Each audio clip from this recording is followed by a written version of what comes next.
तुम्हाला तुमच्या शिक्षणाचा उपयोग कसा करायचा आहे हे तुम्ही ठरवायचं. तुमच्या ज्ञानाला बाहेरच्या नोकरीची गरज नाही, तुमच्या आवडीच्या कामाची गरज आहे. आता 6व्या पॉईंटमध्ये मी एक कटू सत्य सांगणार आहे.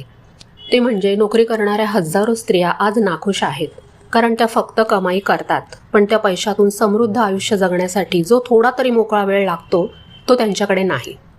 किती जणी पैशाची गरज म्हणून नोकरी करतात आणि काही तर गरज नसेल तरी ह्यासाठी करतात की पूर्ण वेळ फक्त घर सांभाळलं तर तिला ती व्हॅल्यू कधीच मिळत नाही जी पैसे कमवून मिळते.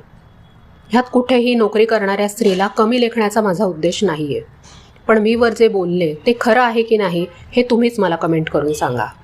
प्रत्येक स्त्री तिच्या घरच्या गरजांप्रमाणे ठरवते की तिला जॉब करायचा आहे की नाही. ज्या घराला पैशाची गरज आहे तिथं बऱ्याच वेळा नाईलाजाने शिक्षण नसताना सुद्धा स्त्रीला बाहेर पडावं लागतं, आणि ज्या घराला तिच्या वेळेची उपस्थितीची जास्त गरज आहे तिला शिक्षण असूनही बाहेर पडता येत नाही. ह्या दोन्ही परिस्थितींमध्ये चूक काहीच नाही आहे. चूक आहे ती आपल्या समाजाच्या मानसिकतेमध्ये, जिथं मुलींवर अपेक्षांचं इतकं ओझं लादलं जातं की तिने कितीही काही केलं तरी इतरांना आणि तिला स्वतःला पण ते कमीच वाटतं.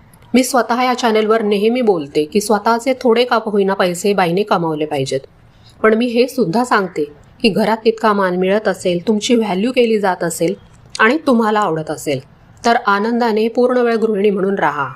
पण जो काही निर्णय घ्याल तो स्वतःच्या इच्छेने आणि जबाबदारीवर घ्या, कारण फायदा आणि तोटा प्रत्येक गोष्टीत असतो. तुम्हाला काय पाहिजे ते तुम्ही ठरवायचे. 7वा पॉईंट आहे, तुमच्यापैकी बऱ्याच जणी अशा असतील की त्या आधी नोकरी किंवा व्यवसाय करत होत्या, पण लग्नानंतर किंवा खास करून मुलं झाल्यानंतर त्यांना ते सोडावं लागलं. तर अशा माझ्या मैत्रिणींसाठी माझा एक खास संदेश आहे. एक सत्य नेहमी लक्षात ठेवायचं, मागे पडणं आणि थांबणं हे 2 वेगवेगळे शब्द आहेत.